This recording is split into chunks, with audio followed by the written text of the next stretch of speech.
ওয়াইজঘাট কিংবা সদরঘাটে কতগুলো নৌকাতে পাইস হোটেল চালানো হতো।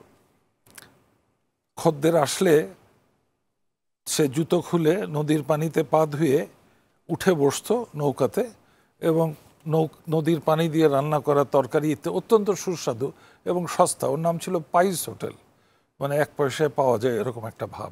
আজকে কি চিন্তা করতে পারেন বুড়িগঙ্গার সে অবস্থা? তাহলে কোয়ান্টিটির ব্যাপার আছে।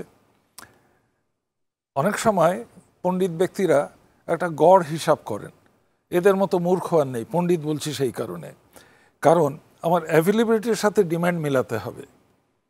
আমি যখন জন্মেছিলাম তখন আজকে যেটা বাংলাদেশ, তার লোক সংখ্যা ছিল 4 কোটি। আজকে তার লোক সংখ্যা 17 কোটি 18 কোটি। শুনেছি নাকি 2 কোটি দেশের বাইরে থাকে, তারা আসলে তো আরও বিপদ হতো। তাহলে এদের জন্য খাদ্য বেশি উৎপাদন করতে হবে, করতে গেলে সেচ লাগবে, তার রাস্তাঘাট ডুবে যাবে, বাড়িঘর ডুবে যাবে, তার জন্য বন্যা নিয়ন্ত্রণ ব্যবস্থা লাগবে, তাই না? তাকে খাবার পানি দিতে হবে, কোত্থেকে দেবেন? তাহলে আবার এই কোয়ালিটি কোয়ান্টিটির মতো আরেকটা বিষয় আসি, সেটা হচ্ছে সিজনাল ভ্যারিয়েশন। এই যে আজকে বৈশাখে এই যে গরম পড়ছে, আমার কাছে কিন্তু খুব স্বাভাবিক, অস্বাভাবিক না। আমি যখন স্কুলে পড়তাম তখন কিন্তু গরমের ছুটি হতো।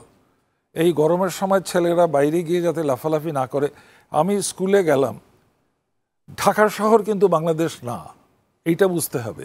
ঢাকা শহরের বেশিরভাগ স্কুলের তো কোনো খেলার মাঠই নেই।